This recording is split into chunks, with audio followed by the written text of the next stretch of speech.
Hello?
Hello?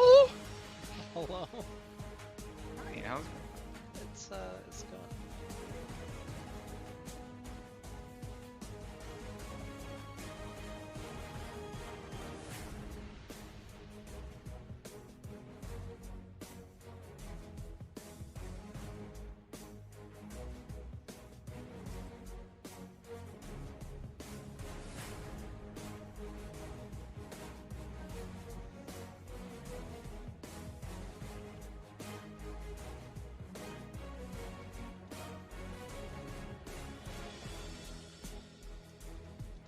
Oink, huh? Is that like the it's like the TFT guy? No, it's a squink. Never mind. It's close.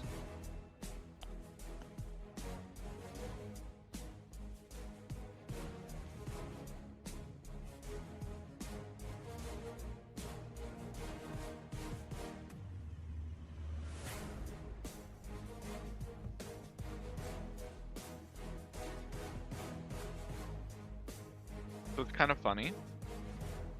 I was listening back to the podcast, and next to like Majin and Florent, I'm like, shit, my mic kind of don't be sounding that great.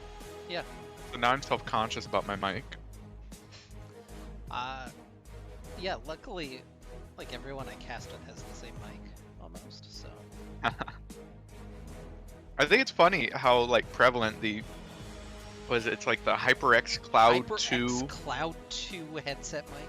Let's go. Yeah, it's like literally fucking everybody has it. And we all have the same mouse too, the fucking Logitech thing with like the G. I do not have that, so. Oh, you don't have that. I have a Roccat Lua, which is a $15 Roccat mouse. It's Hog? it's pretty good, honestly. Like no complaints about the Roccat Lua. I think maybe it was on the diamond team or it's the plat team, one or the other with Rodham. I think like 4 of us had the exact same mouse. It was kind of funny. Anyway, That is pretty funny.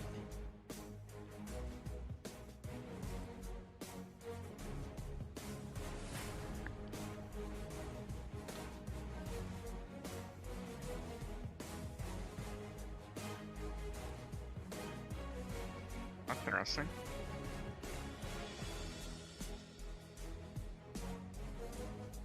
Yeah, there's a little bartering going on in the chat, so that's interesting. Yeah, sometimes it'd be like that, I suppose.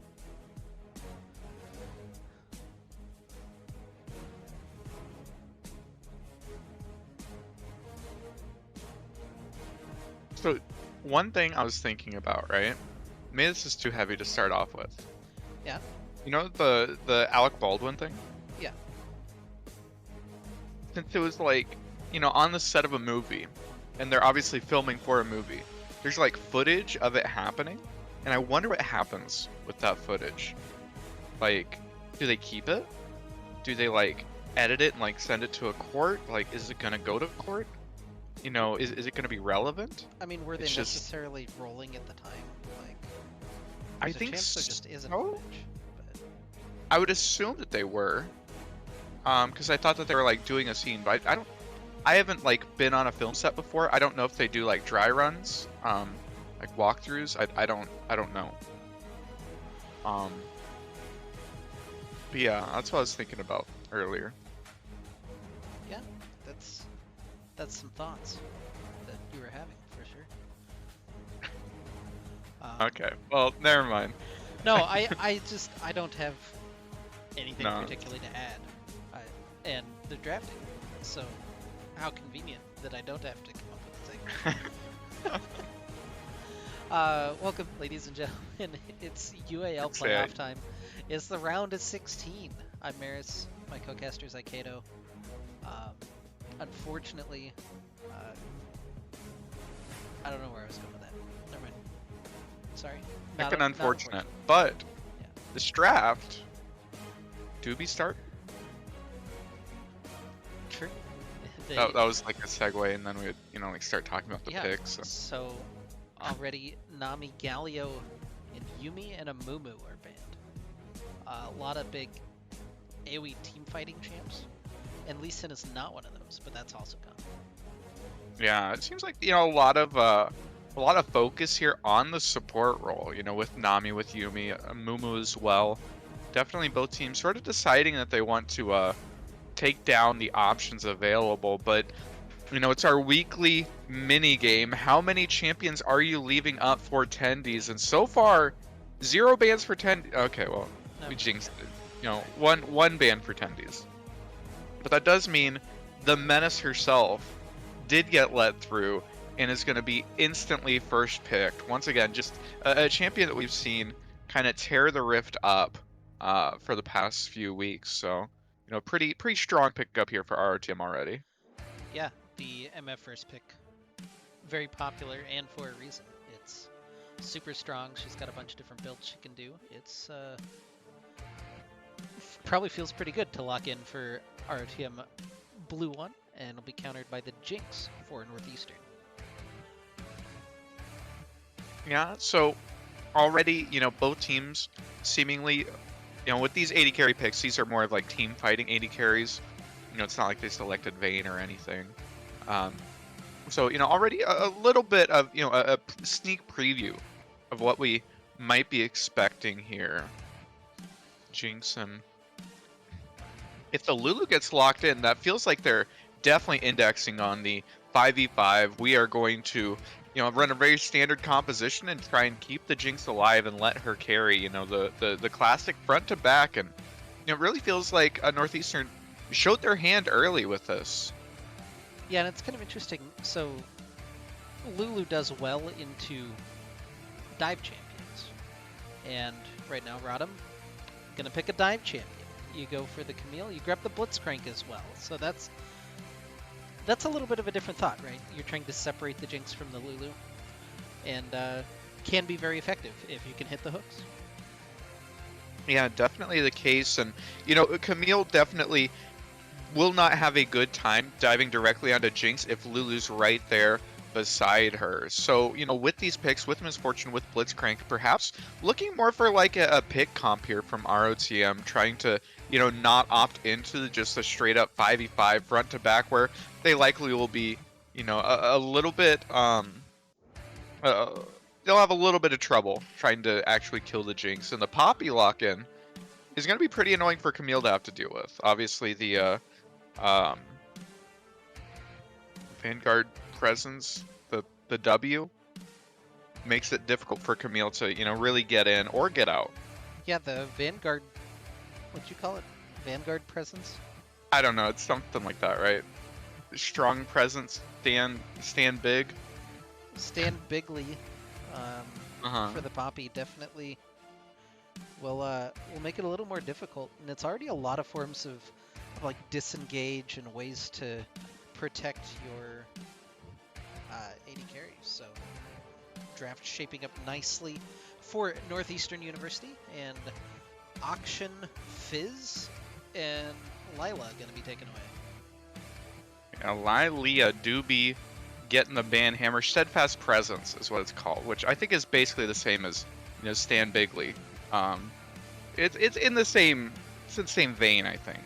Yeah. But what'll be kind of interesting here is I believe it was last week with Rodham, with this Camille, or with the split pushing top laners that they had selected for Tendies, they opted to go with a Twisted Fate to pair with it. It'd be really interesting to see if they decide to go to that route again. I feel like with the composition they have, I think it could make a lot of sense. Though the Xin Zhao lock-in against the MF. Yeah, that's a rough one.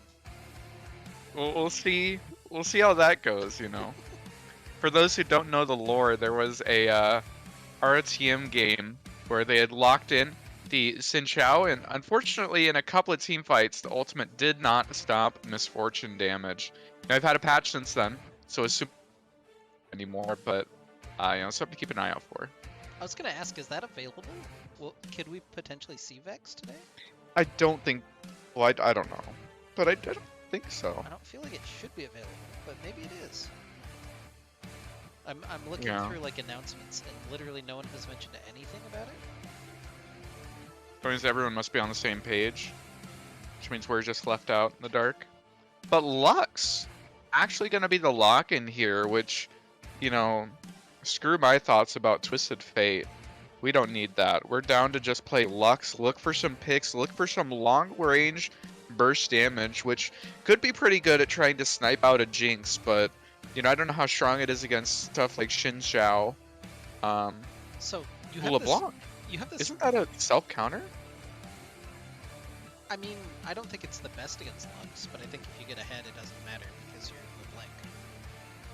True, but at least within, the first 15 minutes of the game, I don't think that you're ever allowed to distortion towards Lux because you just kind of eat a full combo and die. But, I don't know, it would be an interesting thing to keep an eye on. Yeah, I was going to say just the, siege setup that our TM has. They can group up with everybody but Tendies, basically. Just take your 4 people, move them to a turret, and then it is impossible for Northeastern to play underneath that turret. You get pillared, and you're slow, and you're going to get hit by a binding, you're going to get hit by bullet time, and you're dead. And that's the game. Hard agree. I think that a lot of pressure is going to be put on, like the Poppy, like the Xin Zhao to, really dive in and create space for their team. If that rises, if they do get pillared underneath the turret, that's a very real worry. Especially if you're Jinx or Lulu, who doesn't have any dashes to speak of, right? Maris sounds like background noise. That's not great. That means that my mic is probably... No? Okay, well. Huh. I could be a little bit quieter if you want. I can. No, I can just whisper. Figure out what's going on with my mic, because that shouldn't be happening. So is Anyway. Northeastern, are they the Huskies? Yeah, they're the Huskies. Aw, that's cute. Huskies are awesome. Oh, I can't quite get it. I think I'm in the normal range for it. No, I'm not, when I'm just regular talking. I wonder if this got flipped. What if I flipped my mic all the way around? No, that didn't work. Okay. I'm not really sure. Maybe I'll just boost myself a bit. Yeah, that'll work. It's a workaround. Yeah, hopefully it's a little bit better. Again, if need be, I could talk a little bit quieter and try to bring myself down a little bit, but... No, I have these audio levels balanced pretty well. according to L Audio Mixer on OBS, which, is a super reliable source of information in general. Absolutely. But yeah.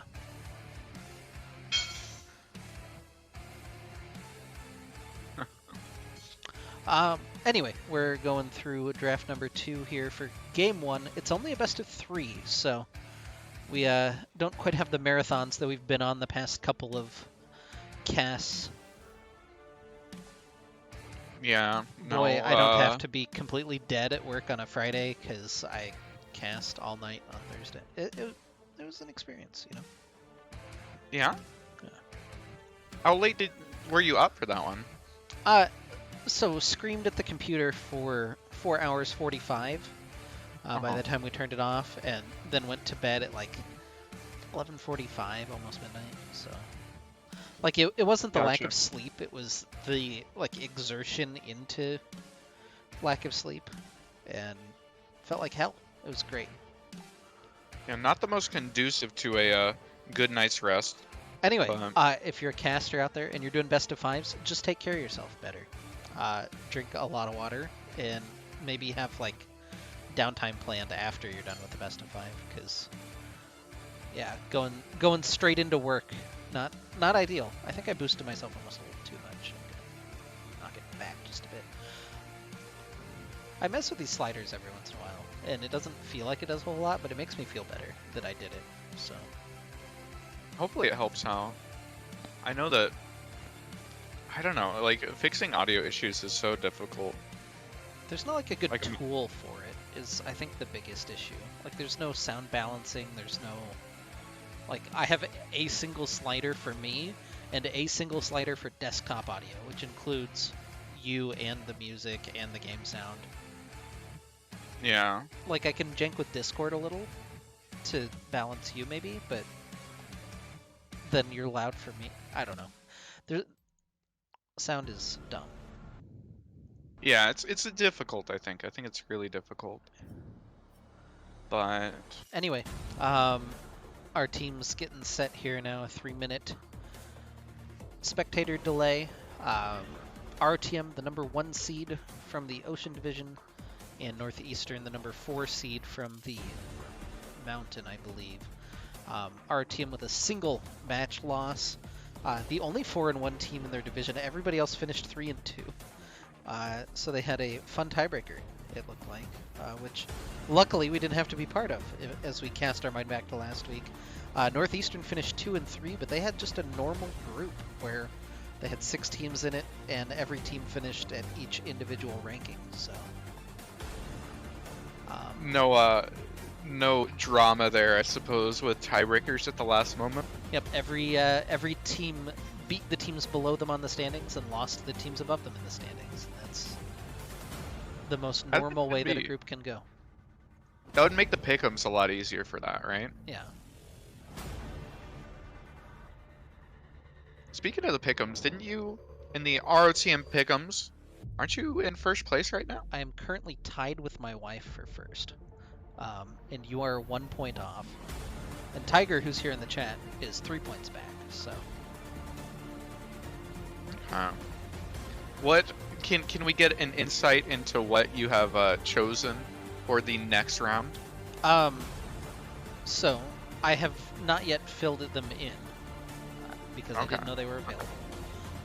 But I will be picking Edward Gaming to beat Generation Gamers, and also Damwon Kia, because Damwon Kia is just the favorite to win the tournament right now and will win the tournament, and it will be pretty boring. Because that's how you get a lot of points, is you pick what you don't want to have happen, and then it'll happen. See, I was thinking about it though, right? So I'm behind you in points. And the whole crystal ball aspect means that somebody could have picked a team at the very beginning, and if that team wins, then they'll get a ton of extra points or something, right? Yep, they get 20, which unfortunately I've already fucked up. So I am likely out of the running for the actual first place finish, unless people just go really ham on their brackets and try to pick upsets. That being said, my wife, who is tied with me, did pick Damwon Kia, so. See, that's what I was thinking was that probably the most likely choice for people to have gone with was Damwon Kia. And if Damwon is making it to the finals and winning, I don't think I'm winning anyway. So what I've done is I've kind of gone for a gambit here, in Yeah. that I've selected SKT to advance to the finals, Mhm. with the assumption being that A, it's less likely, so fewer people will select it, and B, it's more likely that people selected Damwon as their crystal ball. So I think this is kind of like my only shot at actually winning. Yeah. I unfortunately picked FPX, and they didn't make the knockout stage, and I was a little sad. You were talking about FPX. I think I also selected FPX because Oh you were like no. talking them up, and I was like, hell yeah, FPX, baby. Uh, so to be clear, pre-tournament, I predicted the tournament winner 3 years in a row. Not gonna get it this year, so that's a little sad. Now that it actually counts, I don't get it. But Yeah. um, anyway, we are on to the Rift for game number 1 of our playoff series. Would you like to introduce our blue team? Absolutely. Bottom side of the rift, wearing the blue health bars, we have the home team here, return to the Middlesticks with Tendy's 2 in the top lane, playing the Ignite Camille. Rock Jungle playing Trundle in the jungle. DTS with the Lux mid lane, and then Barco Duck, as well as the Silver Dragon with the Misfortune and Blitzcrank bottom lane. And on the top side of the Rift, wearing the red health bars, are the Northeastern University Huskies. In the top lane, Stale Bagel will be playing Poppy. I don't think there's any drama happening. Maybe there will be. Ooh. TTS gonna walk in, hook not gonna land. Light binding will, but that doesn't really matter at this stage. And they'll walk it on out. Wunkst will be playing the jungle Zinzao. Fee Zero Enix 56, also known as Phoenix 56, in the mid lane playing LeBlanc. And Oink and Hiccup 1357 in the bottom lane on the Jinx and Lulu. Do you think that they keep like a running tally of the amount of hiccups that they've had in their life and just like update their name each time? That seems very costly. That'd be a lot of blue essence and or RP to spend on Yeah, but that endeavor. I think it'd be, funny. It's the type of gimmick that, I think really would pay dividends. I like the idea. Yeah, Silver Dragon's gonna walk in with Barco Duck and take care of this ward. So this is interesting. So they've showed bottom on this red buff. Meanwhile, Rock Jungle is not there. So jungler nowhere to be found. They're fake leashing, they're fake clearing vision, and we'll see what Rock Jungle can actually make of this. Or One, there's also a chance that uh, Northeastern just aren't fooled by it. yeah, one worry that I have is because of how late they took to clear out the ward. I think that the buffs had already spawned. So, given the vision off of auto attacking the ward, I think that Northwestern or Northeastern, I think that they should be knowing that Trundle started topside. Ooh, nice trade. Yeah, Tendi is getting a good trade up in the top lane. Oh, by the way, the last patch, I don't know if it still carries over to current. There's differing levels of playback, apparently. So every once in a while, just hit plus when it's going dull, and we'll try to stay up live as much as possible. But we had a couple of times where either Oath or I would get ahead or behind each other by like 15 seconds. Like, it was actually incredible, and we're both just sitting playing the game back at the same time. Anyway, pillar into the bottom lane as Rock Jungle's here. The hook gonna land onto an Oink. Ignite burned as they're trying to chase him down. Do they have enough damage? The flash for the chomp there for first blood, but Wunkst is here looking for the counter gank. Barco Duck is very low. We're stuttering because of course that bug is still happening, and Hiccup is gonna be able to take down Barco Duck. It's 1-1 in the bottom lane, and that should be everything happening down there. Yeah, and looking at the wave state, it should Oh, favor the Ignite? ROTM. Tendies? Oh, Okay. oh Yep. wow. There's the solo kill for Tendies up in the top lane. So 2-1 start for Return of the Middlesticks. Yeah, but that wave state in the bottom lane should favor ROTM just because there's a couple of waves stacked up pushing into them. So it's going to be an Oink and Hiccup that are missing out on a lot of XP, a lot of CS. So we should be seeing Barco Duck get a little bit of a lead here off of that trade of kills. Yeah, Silver Dragon already has zoomed back to the lane and will start helping his buddy clear that out. And Tendy's also got the wave shoved into tower. I don't think that he'll get too much of an advantage off of that because Stale Bagel uses the teleport. But if we see him die again, if we see Rock Jungle up there, it could be very devastating for the Poppy. Woongst and Rock Jungle going to exchange pleasantries, and Woongst is very low. He's just full scrapping for the 1v1, and the red buff from Rock Jungle is enough. Meanwhile, Silver Dragon has pinched down. Hiccup very low, gets pulled in by the hook, and he'll fall for the double kill. Rock Jungle 3-0 on the Trundle to start off. Yeah, and that's just such a costly mistake there. Wunks is very much used to being the strongest man on the Rift this early in the game, but Trundle is deceptively difficult to fight. He steals your AD, he does a ton of damage, and is able to take down the 1v1 there. And even now, pressuring an Oink off of this wave is so massive, denying just even more XP and gold. Oh! They get the hook onto Oink underneath the tower. One auto finishes it off, and Rock Jungle has his 4th kill of the game at 4:45. Just picking up everything so far on this bottom side of the Rift. It is owned by the Troll. Picking up these kills is pretty massive. RTM now looking at a pretty significant lead already in this game. 2,000 gold, 4 kills. And they do be looking pretty good. Okay. Yeah. Phoenix, nice distortion to dodge that, even hits the chain. Woongst looking for anything on the other side of the map, gonna spot out and see some wolves, but he can't really commit for any counter jungling at this point, so I'd be very surprised to see him walk all the way in. He might do it anyway. Our junglers Woongst is passing in the night here. Woongst is looking for the dive in top lane as Stale Bagel's been able to push that in. Gets the buckler for the damage, and now Tendy's needs the passive shield. Does he have it? He does not, and Stale Bagel gets the kill, so a successful dive up in the top lane for the Huskies as they're able to get one back. Yeah, Woongst able to just barely sneak past Rock Jungle there, just get in and able to capitalize on Stale Bagel, getting a nice stun against the wall. Ooh. Threatening in the bottom here. side, but doesn't look like anything's happening. Silver Dragon just zipping in, trying to make him a little bit nervous. I like the Nemo chroma on the Pool Party Lulu. That's a solid choice. It's very cute. Very cute. Got the full Marlin cosplay. And, you know, considering they're on the red side, you know, I think that it's very good. Wait, is Pix... I know it's a blue popper, but is it supposed to be Dory? I'm not sure. That's so cute. That would be very cute. It's a blue popper, so like it's not actually Dory. Do you want a clownfish fact? Oh, well, that's not a successful hook, and they'll see Woongst walking into the bush, so they'll back off. You want some cloudfish facts? I would love it. All right, so as well, never mind. We're not gonna get an opportunity. I'll hit you up with a clownfish fact at some point. No worry. Okay. I'm excited for But here it. comes Rock Jungle, the pillar. Gonna land into the hook. There's the combo that we were talking about earlier. The shield isn't quite enough range there from DTS. Rock Jungle gonna pick up a kill, and Oink kiting back away. Silver Dragon will finish that one off, and Woongst is low, gets hit by the light binding, and Rock might as well take it. He's 6-0-1 on the Trundle. He's the strongest man on the Rift. Oh, what a dodge by Tendy's! He's got the Ignite. I don't think that's enough to finish off Stale Bagel, but that was a cheeky little play there by Tendy's.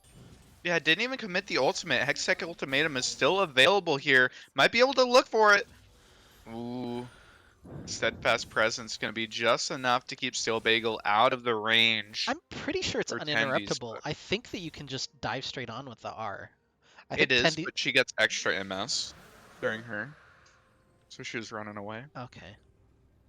But yeah, it did kind of look like Tendy's wasn't certain whether to press R or not.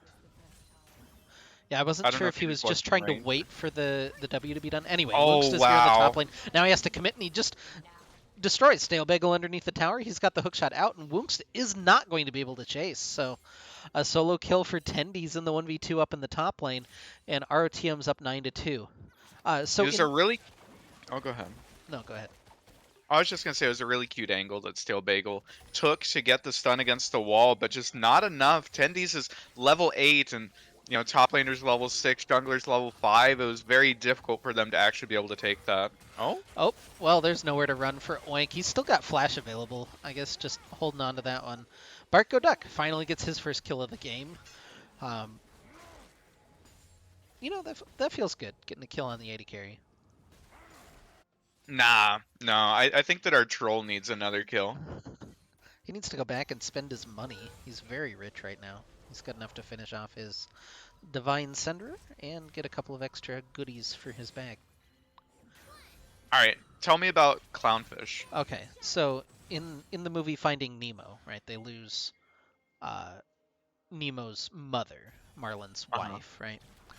Yeah. In that case, what would happen is that Nemo would then transition to female and would become Marlin's new wife in Okay. Clownfish That's goings on. fun. Yeah. A fun fact. So then Nemo could have kids and become his own. He could be. Are you saying that Nemo is a trans icon? Yeah, he's a trans icon. He could be a sister mother. There's a lot of things happening. Um, anyway, oh, Oh, that was a good pillar. okay. Interrupting the keeper's verdict, and that means that Stale Bagel has no choice but to just die. Silver Dragon just kind of flashing directly onto the Flame Chompers. Just why not? Um, I mean, he was looking for the hook, just didn't quite find it that time. It's 11-2. This is already a very well snowballed game by Return to the Middlesticks, and even Rock Jungle able to take down another neutral objective as he's gonna get the Rift Herald. And is there what is the play if you're Northeastern? Do you just kind of have to buckle down and try to scale now, or do you look actively for plays still? I mean, you have the baked-in win condition of this Jinx eventually, right? You know, if you're picking up one or two resets, you should be able to just take over a team fight. The issue is you're kind of getting hardcore snowballed on now, and it's going to be difficult to make it to the point where Jinx is relevant in these games. I think, ooh, Hex Splash coming out, not quite going to be able to find his mark. Yeah, DTS Okay. not quite the correct side of the rift, but it just doesn't matter as he's right in the face of Phoenix. Phoenix can't really find a great trade in the mid lane. He'll be able to escape the gank at least from Rock Jungle. And now Wungst gonna take a recall on the bottom side. Doesn't look like he's gonna look for anything down here. Minute 35 on our Cloud Dragon, and our TM gonna threaten the first tower of the game here in the mid lane. Yeah, and with that Rift Herald coming down, should be able to just secure that pretty easily. Well, a little bit of health on it, but the support from the support is going to Oh, let them just secure that. Ooh, these pillars have been so good this game. yeah, the pillars have been really instrumental in setting up a lot of other things. Another Oh no. nasty sidestep there from Tendies, and he'll get another solo kill up on the top side. So, for the longest time, ever since Poppy's rework, she's kind of been touted as the counter to Camille in lane, just because Camille isn't allowed to hook shot around you, right? You have the steadfast presence. You know, you have your own shield. You should be able to trade well. One thing is though, is that a lot of, you know, really strong Camille players feel like it's not that strong of a counter pick, and you know, Tendy's obviously showing it here, just doing a great job taking absolute control over this. Picked up the one kill early, and it's just snowballed so hard since then. Yeah, Tendi's still just continuing to really make life miserable for Stale Bagel. He's, already been out a little bit too long and now left out to dry again in the top lane. Wunks, maybe looking for the gank here. We'll see if Tendies can turn it around. He does get hit by the Steadfast Presence and actually taken down. It's a shutdown going to Wunks, and Northeastern finds their first positive play in a couple of minutes. Yeah, they ended up body blocking Tendies and making sure he's not able to actually walk out of turret range, and being able to pick that up is pretty significant just because as every single Camille matchup ever, once she hits two items, it's so difficult to actually fight her in a side lane. She just takes over the game from a split pushing perspective. So being able to try and slow her down just a little bit and get some semblance of control here in the top lane is going to be really important for Northeastern to have a hope coming into this mid game. Yeah, teleport Teleport in coming from in. Tendies is he's looking for revenge, and he'll find it immediately. You know, sometimes you hate to see it, man. You hate to see it. Oh, Sinchao and Oh, LeBlanc look like they want more to deal with Tendies. Tendies still has the Hextech Ultimatum, though. yeah, Tendies takes 3/4 of Wunk's health with his first combo, and the rest of it with his second, and just kind of leaves Phoenix. LeBlanc notoriously pretty good at chasing and having a little bit of trouble catching up to Tendies. Now even sidesteps the little chain and back to the distortion. Meanwhile in bottom lane the dive continuing here as Rock Jungle comes on. Oink is low. He's ignited and Silver Dragon picks up the kill. Rock Jungle gets the Triumph proc to stay alive, and you'll chomp through a minion. They'll get the tower. Tendies has gone back to split pushing in top lane, and it's 15-3 for Return of the Middlesticks. They have almost a 10,000 gold lead at 14 minutes. Yeah, and the bottom half of this map is just in disrepair. It's falling apart for Northeastern, just off of the early plays from Rock Jungle. Tendies has taken 0 damage in this fight. Yeah, it's actually incredible. Oh, They're no. pretty even on items right now. Tendies hasn't been back in a bit, and he's still just beaten up Stale Bagel. Like, they're both on Divine Sunderer. Now he's got the Oh shield, my he's got God. another kill. Oh, He's 7-2 no. on the Camille. He's got, 66% of the team's deaths because he's Tendies, and that just happens to him sometimes. But I mean, okay, bright spot for Northeastern. Just yeah, LeBlanc is 0-0-0. true. She's still LeBlanc. Uh, I mean, she kind of stared at Lux for 15 seconds and did no damage, but otherwise, they vibing. otherwise is LeBlanc, yeah. That's true. Yeah, perhaps in this situation, less LeBlanc than, we would normally want LeBlanc to be. At least in a game like this where you're kind of the only member on the team that isn't just already vastly outscaled or, just so incredibly far behind in items that, a lot of the onus is on you to try to be able to make a play against your counterpart. And unfortunately, this game just hasn't really been able to. Yeah, even still the item completion behind his lane counterpart just because of a little bit of farm disparity, plus the turret In that gold first tower. certainly helps, yeah. Yeah, I don't know what else really to analyze here. Rodham do be pretty far ahead. Okay, here.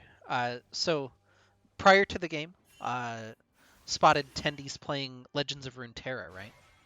Blind, like sight unseen. What deck is Tendies like? What would he be really good at? Like, what's the LOR equivalent of the thing that Tendies does? Oh, I mean, finding Xin Xiao out here. Ooh, gonna let him go. I feel like, aggressive, beat your head against somebody is, kind of the Tendies way. So, probably a hyper aggro deck. I could just feel it. Poppy Zigs. Sometimes you go a little bit too far and, just die. True. Tower exchanged on the top side of the rift, but it does open up an opportunity now for Northeastern to at least get something back here as they're storming down mid lane. They'll be able to get this mid lane tower. Jinx Rocket, I guess to interrupt some recalls might have been the hope, but Silver Dragon is here, not quite able to find the hook onto Oink, but in come the rest of ROTM, the final spark. I couldn't think of the current name of the Lux ult for a second. Rock Jungle's still beating on an Oink. He's so strong. They cannot deal with the Trundle right now, but in comes Phoenix, forces him to flash away. Light Binding comes through from DTS, and they'll find Woongst at the end of that one. So ROTM, a scrappy fight, but they're able to come out ahead in the end. Yeah, no, able to pick that one up. It looked like the type of fight that they potentially might end up losing just because, it's a little bit, it wasn't the most coordinated fight in the world, right? Oh, Phoenix, you found a new friend.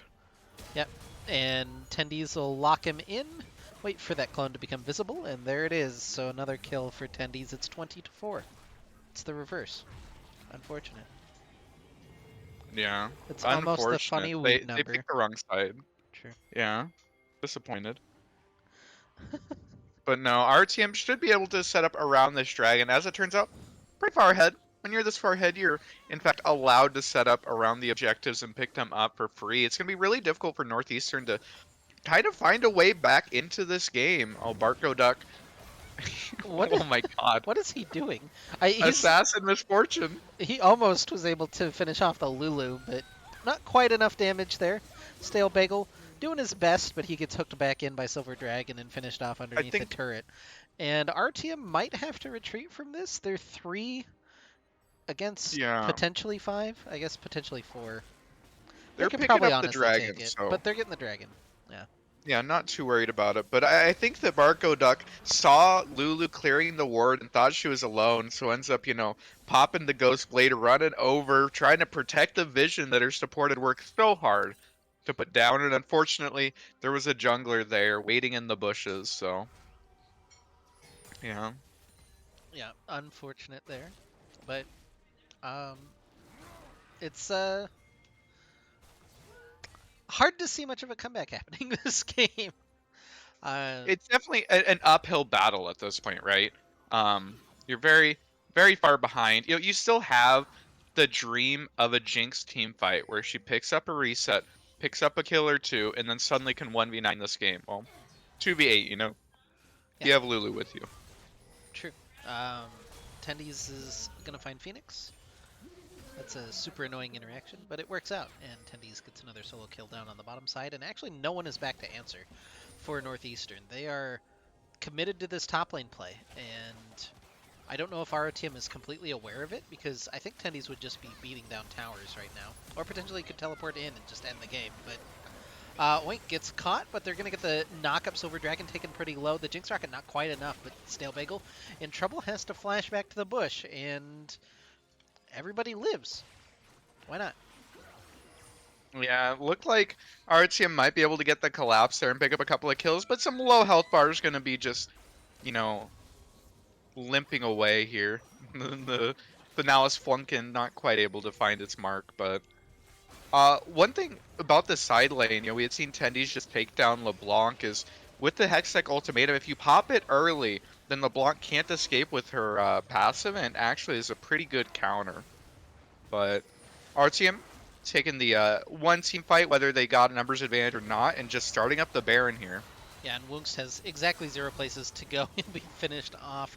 Just trying to look for an angle for this steal, but it's just not there for Northeastern this game.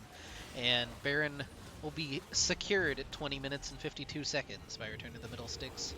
And they will have their option of which lane to push. Yeah. Do they throw a rock and just, ARAM it? I think probably not. You have the incredibly strong Camille, so you probably will want to split up a little bit. But, always an option. As you had mentioned, the whole Trundle Pillar interaction with the rest of the comp is a very scary thing uh, that Northeastern's likely going to have to deal with soon. Well, we continue to push. In comes Sheila to maybe try to dance at the end of the game. Tendies is going to get a trade with Stale Bagel. Oh, the hook lands onto Wunks. He is just... they didn't even need the Lux damage. That's how far ahead they are. Stale Bagel in a little bit of trouble underneath the tower, but Tendies just going to shrug off a couple of tower shots, and they'll continue their assault on mid lane. They'll save the health on Shelly as she rams into the inhibitor for no damage. Oink gets hooked back in, and the Oh Jinx no. has the Lulu ult for a little bit of safety. They'll take down one Nexus tower, rock jungle forward. The Ignite is enough, or the Red Smite, whatever it was. Phoenix in a little bit of trouble as well. It and the clone will both die to DTS's final spark, and Wunxt has left the game, which should accurately summarize what's about to happen for the rest of it, which is the Nexus falling for Return of the Middlesticks in game number 1. So they'll take a 1-0 advantage. They're on match point, looking to advance on to the quarter. Oh my god, why did it explode again? That was Jesus Christ. so extra. Anyway, they'll take a 1-0 advantage and head into game number 2. We'll be right back with that. Do you have more summary? Oh, super thank you to Runeterra Academy for the tier 1 sub, Lane for gifting 5 subs, and Liebdov for his resubscription for 5 months. Really appreciate it. And 5. All right, well, Runeterra Academy hits us with the 5 more gift subs, so that's pretty cool. Augers? Yeah, thank you guys. Even hitting D10D002? Yeah, the Tendy002 gets the sub. That's huge. That's massive.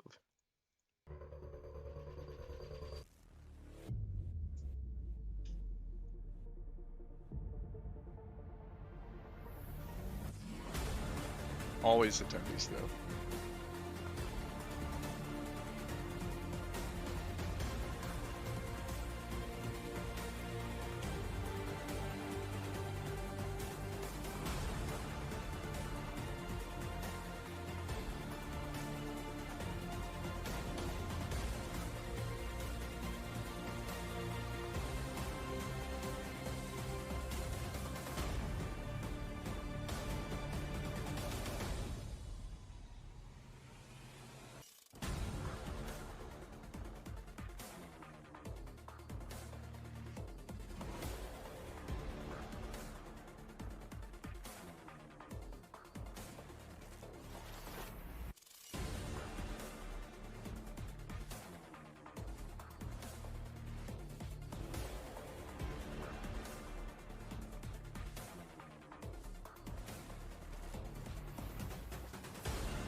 Kato and I are both eating currently, so I'm going to bring up the draft. You can watch it, and then as soon as we are completed with our food, we'll join in and provide some valuable commentary. But until then, here's the draft.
thank you for bearing with us through that little break.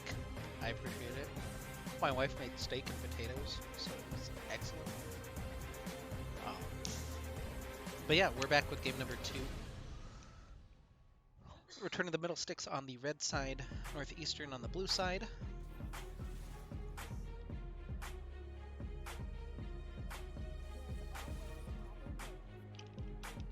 And yeah, the band you just saw, or the draft you just saw, Zoe is Ari.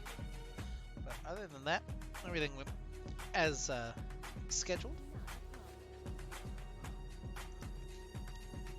But yeah, it's a Tendi's Irelia game, and he'll get to play against Wukong for Stale Bagel. We'll see if that matchup goes a little bit better for him than the Poppy into Camille matchup.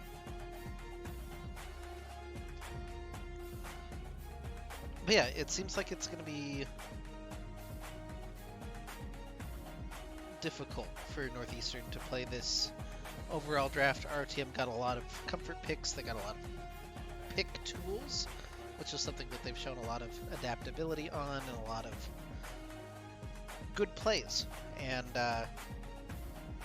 yeah, in general, when they have teams that win 2v2 and 3v3 skirmishes, they tend to do very well.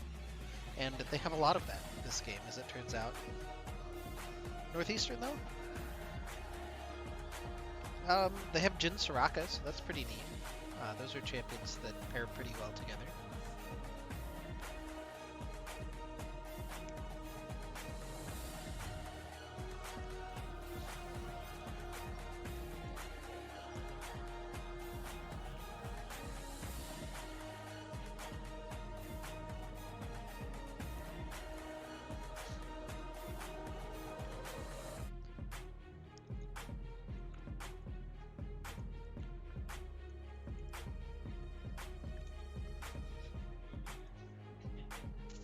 But yeah, also worth noting is DTS, again, subbed in for game number 1, got the win, and then Schneider coming in for game number 2, fresh off of his collegiate series, so already has the warm-up games in hand and is ready to go. Has the Ari versus Graves matchup, which doesn't sound super fun for Ari, but we'll see how it goes. I might have a co-caster here in a second. Hello? Hello? How's it going? It's going alright. What do you think of this draft? Let me look at it. Soraka's a champion, huh? Yes, Soraka is a champion. Irelia is OP. Is this Jungle Talia? Yeah. Okay. I mean, I dig it. I think it's fun. His name's Rock Jungle, and he's playing Talia. It's on those. Which I think makes sense, right? Like, you know, the only other option would be Malphite, so I'm glad they selected one of, at least, the 2 viable options.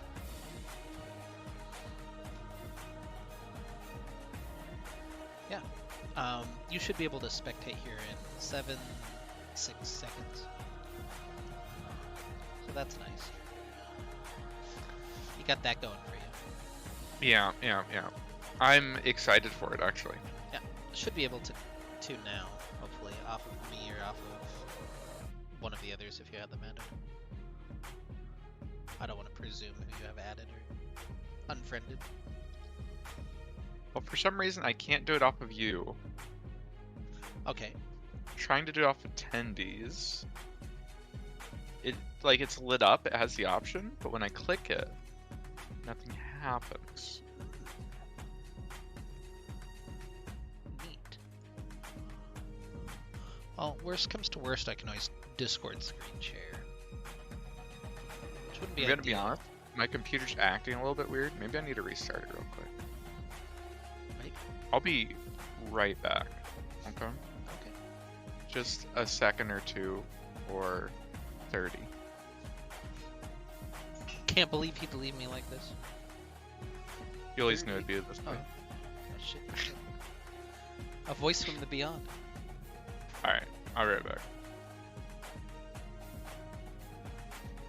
Would it be a Rodham stream if we didn't have completely scuffed production and also, you know, random asides? Anyway, this is Game 2 of the best of 3 RTM can win and move on to the quarterfinals next week. If they do, oh no, I closed it. I'm trolling. I had the bracket up at one point, and then I didn't, I guess. If they win, they will face the winner of Purdue Northwest and the Glacial Globals. So we should have that game next week here on stream. I don't know if you Unified will take it from us at that point, but we'll have to see.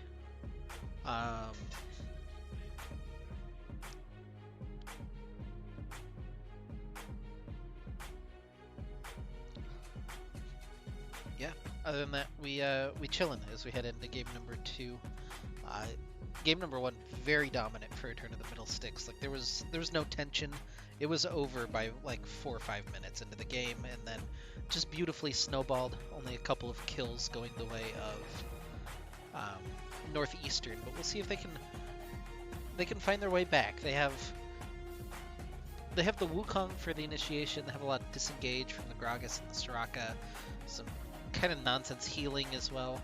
We'll see how they're able to play, if they're able to successfully navigate the treacherous wasteland that is Irelia for Attendees 2, and also a bunch of other champions locked in for Return to the Middlesticks. The most treacherous of all the wastelands, huh? True. Spectator delay hit 0, and then it took like an hour for it to load. That was weird. Yeah. That's Yeah. kind of weird. Well, hopefully you Poor could. Rito. Yeah, hopefully you could spectate the actual game now, because we are loading into it. I am clicking. It's acting like it's loading, so we probably should be good. Okay. And we're immediately paused. Excellent.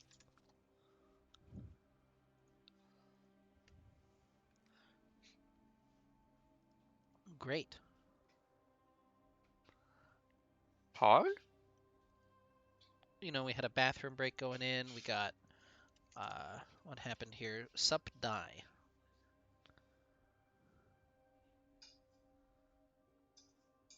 That's all we know. So, Silver Dragon apparently dead. Rest in peace. You hate to see it. Nothing worse, honestly. Yeah, kind of rough, like 6 seconds into the game to just die like that. But, you know, 300 gold already in the pockets of NU, and I guess we start at the disadvantage. Why? So I've clicked twice to try and spectate off of you, and it keeps going to Wing Nation's game. I was watching him earlier. That shouldn't have anything to do with it, but...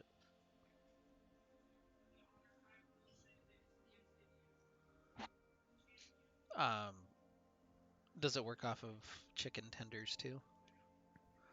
If not, we could try OPGG. It just loaded up. It should be good to go now. I was gonna say, and then if that doesn't work, then I'll just Discord screen share. We'll get it done somehow. But we don't have to. Luckily, we made it onto the Rift for game number 2. On the blue side of the Rift, wearing the blue health bars, currently in our lovely spectator lag, is Northeastern University. Stale Bagel on Wukong, Wunkst on Gragas, Phoenix 56 in the mid lane on Graves, and Anoink and Hiccup 1357 in the bottom lane playing Jin Soraka. And top side of the Rift wearing their red health bars after a commanding Game 1 win. Looking to close the series out, we have Return of the Middlesticks Tendies 2 on the Irelia top lane. Rock Jungle throwing rocks around in the jungle with Talia. Schneider playing the Ahri mid, and then Ezreal Leona bottom lane going to Bark Go Duck and a Silver Dragon. Yeah, the 3-man invade from Northeastern gonna get the ward down on the red buff of Rock Jungle. And he's gonna go back and buy a sweeper and probably walk straight there and sweep it and then take his red buff. Yeah, wards do be pretty good in the early game, but, you know, good on ROTM to be very respectful in their positioning there to make sure that they don't get caught out, and we're still going to be able to just clear that out, right? And it looks like they are giving the XP over to one of the mid laners, so Schneider going to be hitting that level 2 on the first wave. I don't know how impactful it's going to be in this matchup. Ari not exactly killing people on level 2, but, not impactful, right? Yep. Kind of interesting. Started with the corrupting potion early on, so probably looking to trade a little bit more heavily than maybe you'd expect against the Graves. But mid lane usually kind of boring early on. Yeah, especially at this level. Like, there aren't that many mid lane solo kills in current year. A lot of the times it's just a trading of farm. Occasionally a jungler can show up or a support to spice things up a little bit, but otherwise, nothing too crazy usually. It's Tendies and Stale Bagel. Nice little trade there in the top lane. Looks like it's going to be even for both of them walking away from it. Yeah, and Barco Duck feeling pretty confident. He even goes for the tier start on the Ezreal, so lacking the damage, kind of lacking the sustain as well. He'll have the 2 health pots, but um, that's a confidence buy, right? That's the tempo buy rather than the damage. I'm going to do anything in lane early buy. Yeah, definitely. It's definitely not playing specifically for lane, but against a champion like Soraka, I don't know how much pressure you're putting on her, how much you're actually going to be able to kill her with Ezreal, so I think it makes sense. Ooh, Tendies the not. flawless duet there, just not quite finding its mark. A little flawed this time around. Yeah. Does do be given the blade dance though? Anoink forced to flash away in the bottom lane, ignited by Silver Dragon, and he should be just fine. Is Hiccup gonna turn around and get a couple of stacks? Ooh, they're actually getting a lot of damage down, but I don't think that they can realistically look for Mm. anything. Although Rock Jungle is Rock is still still here. just hanging around, and Silver Dragon trying to find anything he can. The Note Equinox though, from Soraka. Hiccup does still have the heal available, the summoner heal, so gonna be a little bit scary if they do decide to commit to that dive. Otendi's though, in a 1 versus 2, no mana. Yeah, Wunk's gonna walk in, and the teleport from Schneider will make sure that Tendi is completely safe and non-ganked here at level 4. He'll even get to be able to shove in this minion wave, and everything going according to plan for Return of the Middlesticks so far. Although Schneider walking forward, this is a little risky. Oh, he hits the Oh, charm, not quite able to find it, but Wunkst is here with the flash body slam. Now Schneider trying to kite back away. Tendies has gone back to base. He's going to teleport back. Schneider trying to kite out, has the movement speed from the Foxfire, but there's the flash body slam from Wunkst. I apologize. I said he used it earlier. Tendies now looking for Wunkst. Has the W, has the resets, able to take down the Gragas, and now autoing back through Phoenix. Stale Bagel looking to collapse now. Contendies, he can maybe just 1v2 this if he just eliminates Wukong. They have to play that super carefully, but not going to find it as Rock Jungle gets spotted out on the ward as he zips in toward bottom lane. yeah, and that play in the top lane there, great teleport. Oh, Oh, Tendies able to dash through the clone, get the little reset, and one more auto will do it. He needs a Q, needs an auto, needs anything. There it is, and he'll finish off the solo kill in the top lane. So 2-1 for Return of the Middlesticks, both kills on Tendies. yeah, a nice teleport into the top lane from Schneider is able to make sure that Tendies doesn't fall too far behind and doesn't end up actually dying to uh, the teleport. And then, of course, the teleport from Tendies doing the same thing back just a few seconds later. And a pretty favorable play across the board there for ROTM in the top lane. Now, Gragas returning to his old stomping grounds. Yeah, looking to try to get the turnaround here in top lane. Gets a lot of damage done on attendees. In comes the Vanguard's Edge. Looking to get the resets. He's got the Oh, double dash. He's got the oh my solo kill. god. Can he get Oh my out? He's trying to god. kite back away. Oh, Woongst was one auto away from falling, but they finally get the trade kill. Silver Dragon looking in the bottom side. Does get the stun down onto Hiccup. Has to be a little bit careful there. Now popping his W for that little damage reduction, but the fourth shot from Oink doing a lot of damage. Rock Jungle walking over a ward. Now has the Rock surfing for the little movement speed. Trying to get in, knocks back the Jin. Do they have the damage? Just not quite enough. And Hiccup keeping him topped off with the Soraka. Yeah, the summoner heal coming in clutch there, even though Talia landed the combo, not quite able to get the execute off, and there's so much healing with the Soraka. If you don't kill the Jin right away, he will just sustain through you and end up taking you down. So pretty good there of Rock Jungle to be in the right place, right time to stop his bot lane from dying, but still a favorable play here for Northeastern as they get to crash that wave, get to try to get a little bit of an advantage there. This is maybe what I'm most surprised about is the amount of pressure that Schneider's been able to have in this mid lane against the Graves. Tendy's now dashing forward, looking for Stale Bagel, and Woongst is he's back in top lane as it turns out. That's couldn't have guessed that one. Knocks Tendy's underneath the tower. That was a really nice explosive cask actually by Woongst, and they'll be able to shut down Tendy's again. So sending him back to the grave a second time in as many minutes. And what's crazy is that Tendies has been ganked multiple times, 3 so far this game. Oh no. Phoenix in a lot of trouble as he gets engaged upon by Silver Dragon. They'll finish that one off. Hiccup trying to come in and get the heal down, but just not quite in time. Yeah, but off of the ganks from Gragas into the top lane, Tendies is still up 18 CS, is still up at least a level on Wukong. Wukong's still level 5, whereas Tendies used this level 6 to kill him 2 ganks ago. So is, still very far ahead here, despite the amount of time that Gragas has spent trying to stabilize this top lane and make sure that Tendies isn't able to snowball on them. Which at the moment is a very real worry. Yeah, and it's opened up Rock Jungle to be able to play more toward his mid and bottom side, which has allowed Schneider now to get the... Well, he didn't directly get the kill. They got the kill in mid lane on Phoenix. They've gotten a lot of summoner spells out in bottom lane, and it's just a matter of trying to cash that one in. This is not how you do it, though. Barco Duck goes a little too far forward, now trying to kite back away. Hiccup looking to close the gap, and now Silver Dragon maybe in a little bit of trouble, but that's actually enough damage traded back. The True Shot Barrage isn't quite enough to finish off Oink, but Barco Duck staying alive down in the bottom lane after eating into melee range, and in comes the Weaver's Wall from Rock Jungle, looking for the dive underneath tower. They really need to focus Hiccup first, I think, but they'll take down Oink underneath the tower. Phoenix just goes back and trades one back. Rock Jungle dies to the tower, and they'll actually even it up. So a good play by Northeastern on the collapse from Phoenix means that they'll trade positively. They get 3 for 2 in the bottom lane, and the gold exactly even. Yeah, the big thing on that dive is anytime you're playing Taliyah jungle, you need setup. You need somebody to land the first bit of CC so that you can just one-shot them with your combo. And unfortunately, underneath the turret, Silver Dragon not quite able to lock anyone down means that Rock Jungle has to hold on to the cooldowns for a long time. Plus, Barco Duck kind of lost a lot of his health, in the previous engagement as he arcane shifted a little bit too far forward. So not quite as good a play as it could have been for ROTM, despite, pretty good setup.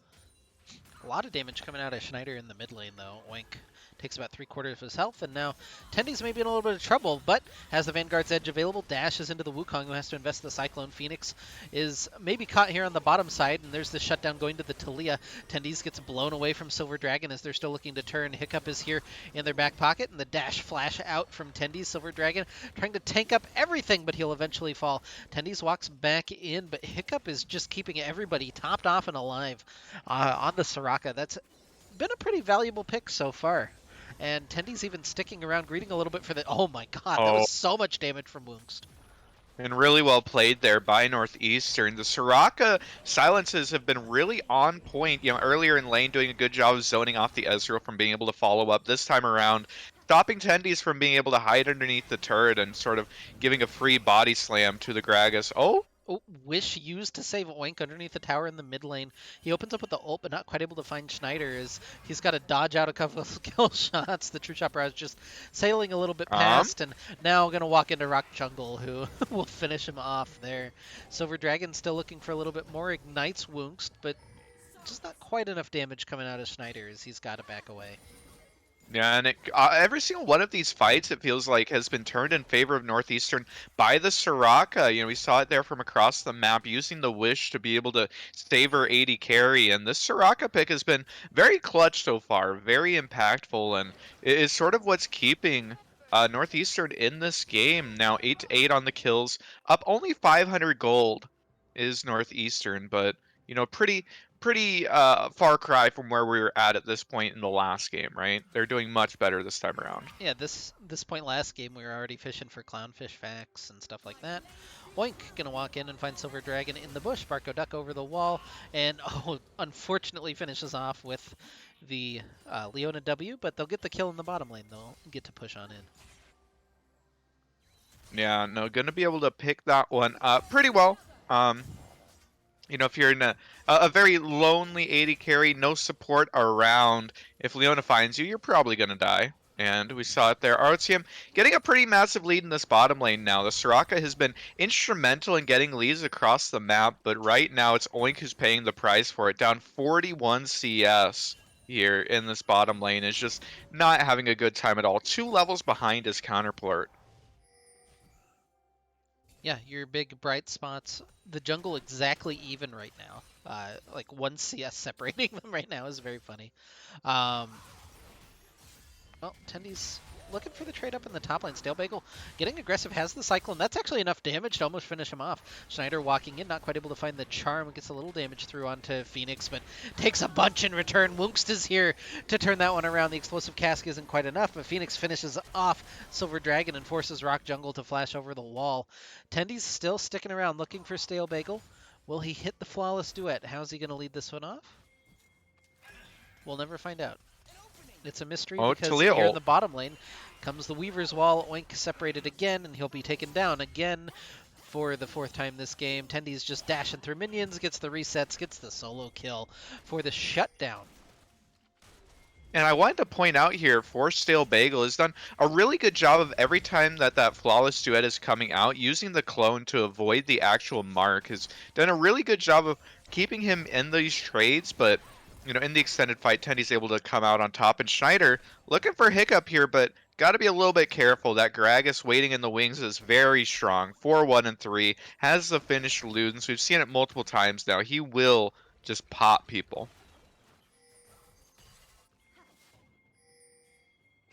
Oh, There's a teleport coming in behind. teleport coming in from Stale Bagel. Schneider really has nowhere to go as he's going to be trapped by the... Oh, he flashes over the thick wall. All right. I guess he had somewhere to go. Meanwhile, Barco Duck may be in a little bit of trouble. That dancing grenade isn't quite enough to finish him off. The flash for the auto is, though, from Oink. And now the engage in the mid lane comes off. Tendy's looking to try to get the resets back through. He'll take down Phoenix, and RTM will get one in the mid lane in exchange for the one in the bottom lane.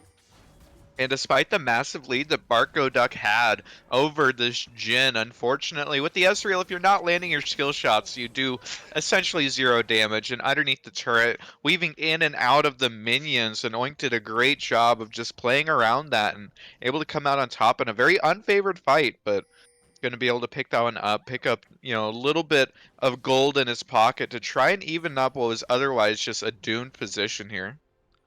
Yep, Schneider going to pick up his 4th plate in mid lane. He's, I mean, the plates and the minions going in favor of ROTM, but the kills and somehow NU just continues to stay in the game. They got the tower up in the top lane, which is pretty impressive considering the amount of pressure that Tendy's has had up there. I really like Woongst is in the red right now. Maybe going to be a contestant on the Squid Game. The Yeah. stats. We'll find out. Oh. Soraka's dead. That didn't work out very well for her. That was a nice charm over the wall from Schneider to start that off. Tendy's is still looking for more, diving straight onto Phoenix.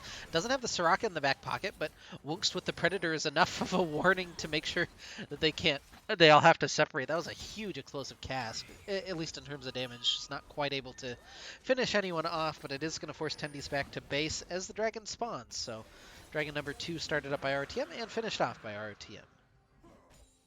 But do you think that League of Legends during its off season should add like a Squid Game mini game, you know, for like the poorest members to fight against each other and try and get some money? Yeah, I mean that's pretty much like in Nexus Blitz, the prize fight, right? True. What if there were like different ones, you know, where like one of them's just who runs the fastest, you know, you actually race each other. So then you could kind of, if you're falling behind, you could try and index into it, be like, oh, I'm actually just going to spend all my money on Swifties, and I'm just going to try and win this and get an influx of gold. That could be kind of fun. I mean, they're already adding weird extra objective um, bounties, right? Like there's going to be turret bounties and like dragon bounties next season. So why not? Sure. Instead of those, just if you can get all the way around the rift without dying, get some extra gold. That could be fun. You get a touchdown? Oh yeah, my god. Phoenix going to... I can't. I can't pull that one. He's dead. Oink looking to reinitiate here. He's going to pull open the curtains, try to find Rock Jungle. A lot of damage coming back through. The fourth shot is enough, and they'll get 2 back underneath the tower. But now the rest of the collapse coming through from ROTM. They'll finish off an extra, and it's just going to be the 2-for-2 trade, all things Yeah. considered, as Tendies rolls his way through that bottom lane tower. It was a really nice seismic shove there from Rock Jungle to keep the Wukong from engaging onto him, but this Grag has found the angle and was just able to that immediately charm. get onto them. It doesn't matter. That was a dirty charm, though, but Wunkst is there to turn it back around. He's 6-1 on the Gragas. He's got a lot of ability power, as he's got the Ludens plus his Verdant Barrier? Verdant Barrier, his green barrier, even. It do be very green, though. Yeah.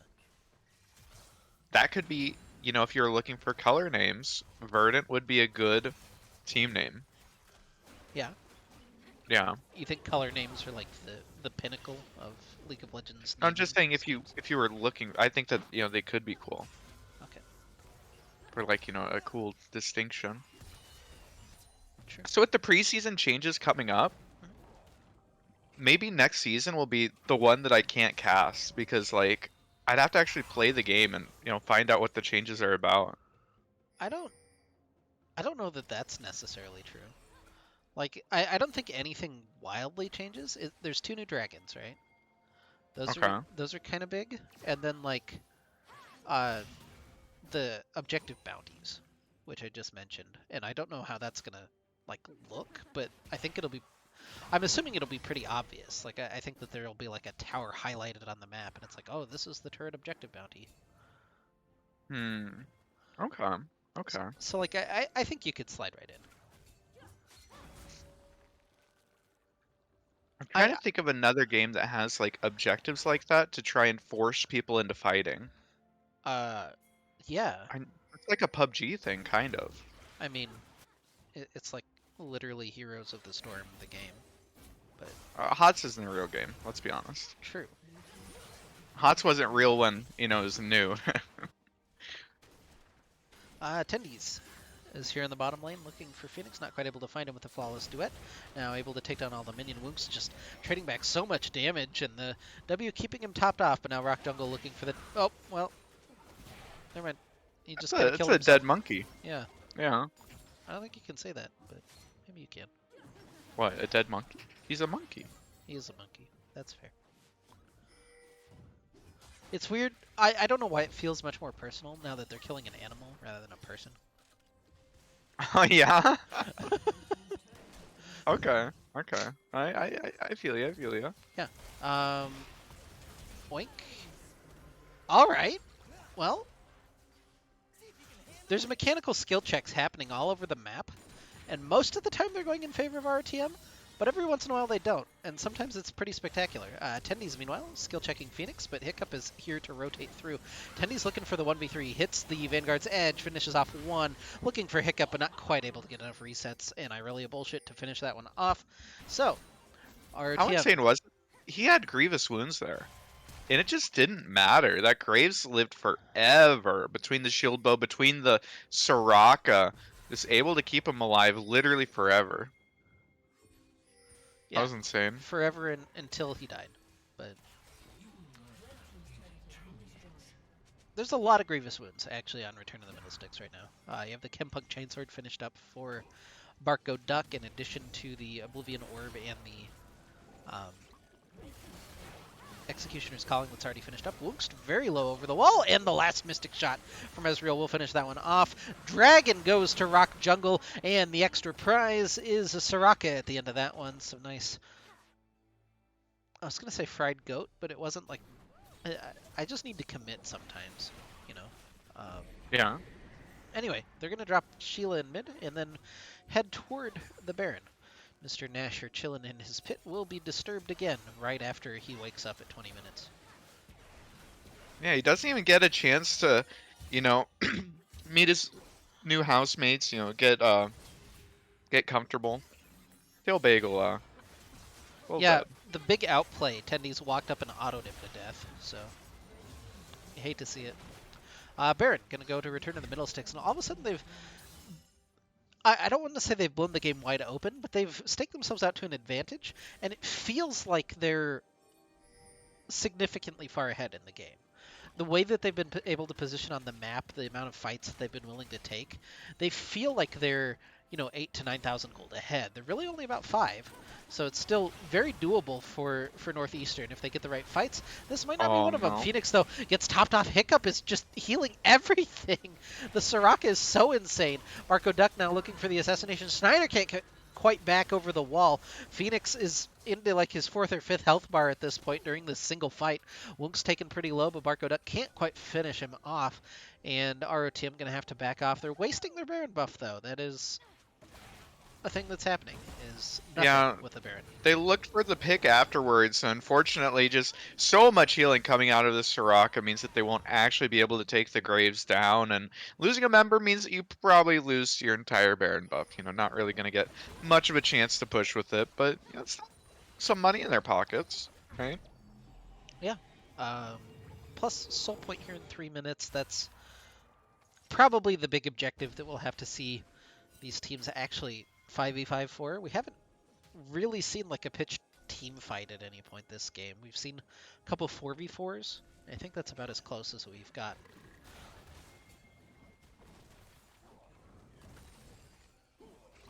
Yeah.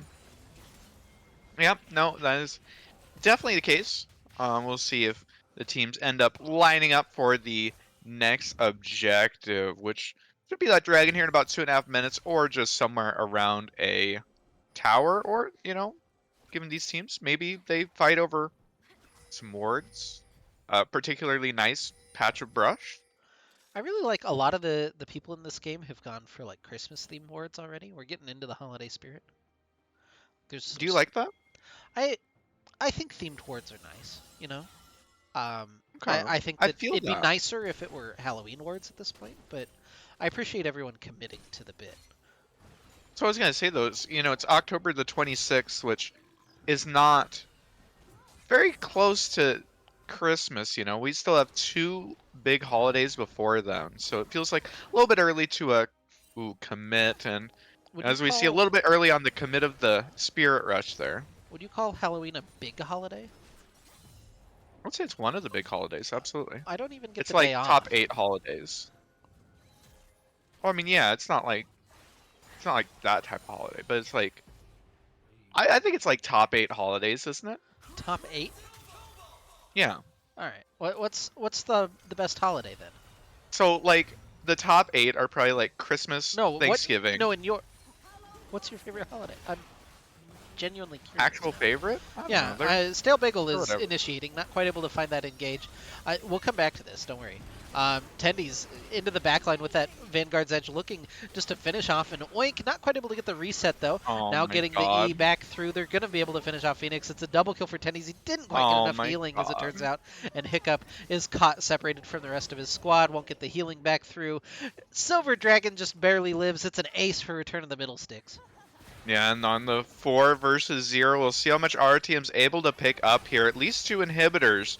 It's early enough in the game that I don't think they'll be able to look for the end. They don't really have the waves in the right spot, but definitely a couple inhibitors coming down here off of a bit of a failed engage there from Northeastern. Wukong thought he could get in onto the back line, just immediately gets blown up, and ROTM, despite wasting most of their Baron, were still able to pick up some objectives here, and a massive gold lead now, almost 8,000 in their favor, is going to be a difficult hill to surmount here for Northeastern.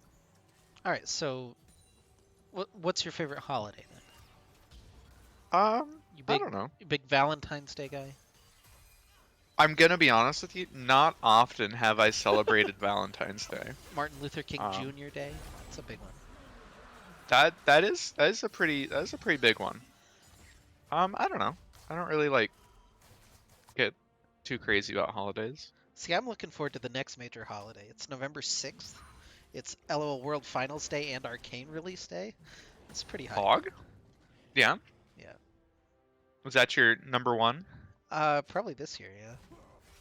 Okay. Okay, so on like a normal year, what is your favorite recurring holiday? So my wife really likes St. Patrick's Day, which is bizarre. I wouldn't Okay. associate that with like anything in particular, but Yeah. I mean, um, that's a really weird one to like, I think. yeah, I Oh? mostly just wanted to, you know, like side flame her on the You cast. just wanted to, yeah, call her out. No, I feel Um, it. I feel it. yeah, Woongst. Oh, Wungst gets dead. called out by the. All right, one of these times I'm not gonna giggle through one of those really bad segues, and people are gonna think that I'm serious and appreciate those segues. Yeah, I want you I to think know they're that I think that important. it was trash, which is why I'm giggling. But So I attribute like St. Patrick's Day to, big fat guys wanting to get really drunk, right? Um, so I'm just, it's just a weird one, I yeah, think. As Tendy's looking Tendy's for the won 1v4. before. He's dashing back through, gets the kill on Hiccup. Oh Not my able to get god. any more, but in come the rest of the squad. Schneider looking to try to finish off Phoenix. That was a little closer than maybe he wanted, as they will start to rampage through the base. Both of the solo laners dead. Now Wook's able to respawn. That was a fair amount of damage. Wook's just kind of popped him with the force shot from Oink. So far, Northeastern able to defend. Schneider, Rock Jungle, and Silver Dragon trying to guide in the minion wave. Look for the pick onto Wonkster Oink and try to finish this one off, but it's maybe going to be a little difficult at this exact moment for them to do that. Yeah, no, in the 3 versus 2, the Scragus is still extremely strong, and if you step in the wrong spot, he absolutely will punish you for it. But it looks like RTM gonna think better of trying to push their lead too much here. Gonna be just happy with picking up the second inhibitor, a little bit of damage onto the turrets, and just a lot of board control, a lot of map control here. Yeah, a lot of board control. They got some big minions out. Yeah, yeah. Uh, do you feel like they're going wide on this turn in particular, or? Heckin' wide, wide whippo happy is what they're doing here.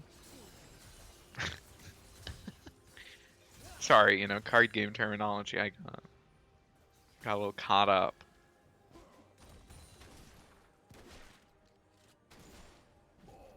I'm trying to You can't make a really go follow. wide in this game.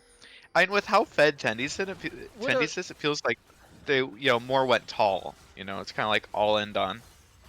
wouldn't One heckin' strong boy. wouldn't like a 1-3-1 be kind of like going wide? Like you're Kind trying to of. separate your opponent and find an opening, like one opening. Yeah, I could see it.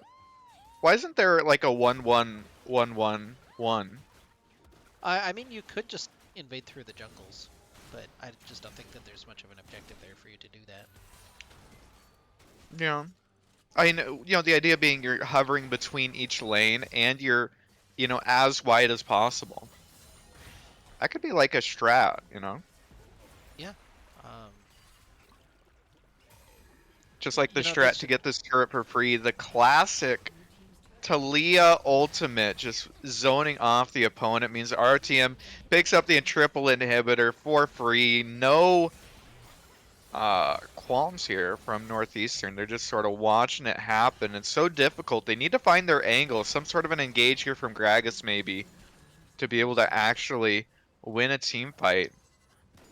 Yeah, our team just kind of content to chill, although the big initiation from the Gragas looking for anything, but Tendy's able to finish him off. They'll dive into the backline and get the Jin as well. Barco Duck falls to Stale Bagel, but just probably doesn't matter as Phoenix and Hiccup, the last two alive. Tendy's looking to dive on the fountain, not quite able to get the resets back through, but the Nexus turret's falling. The Nexus in short order as well. Phoenix very low on the fountain, but getting healed up by both the fountain and the Soraka. As it turns out, that's relatively effective, but ROTM more effectively kills the Nexus and wins 2-0.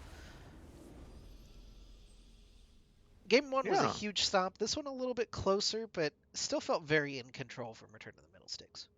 Even when they were giving up a lot of kills and technically were very even in gold, it felt like they just had the tempo, they had the pressure constantly. They were playing like they were ahead, and unfortunately for Northeastern, they just weren't able to really find a way to push any sort of an advantage. Even when they were picking up kills, picking up, what should be advantages, it just didn't seem like they were able to do much with it.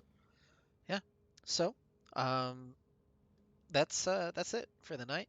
Congratulations to the boys. They advanced 2-0. Thanks so much for the gift subs, Lane and Runeterra Academy. I do really appreciate you, as well as Leapdove and I guess Frontier Academy for the regular subs as well. Yeah, it was a fun series, and we'll see you next week as they take on the winner of Glacial Globals and oh, I shouldn't be doing this from memory.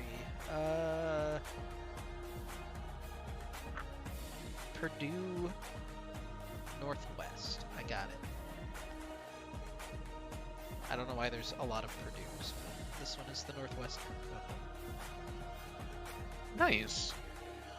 So Northeastern one week, Northwestern the next? Maybe. Could be. Who are we gonna rate? Who's on? I got Mizzou. They have 641 viewers. That's actually pretty huge. That's nuts. That's kind of ridiculous. We'll go Red Unified, I guess. They're doing another game in this playoffs. I don't recognize either of these. Oh, it's the Manitoba Bisons, and they're facing Team Ambition Black. Why is their other team black? Their other one that we cast was Altair. Why is the next one black? What is the naming scheme there? I don't know. I don't make these decisions, unfortunately. Anyway, bye. Bye!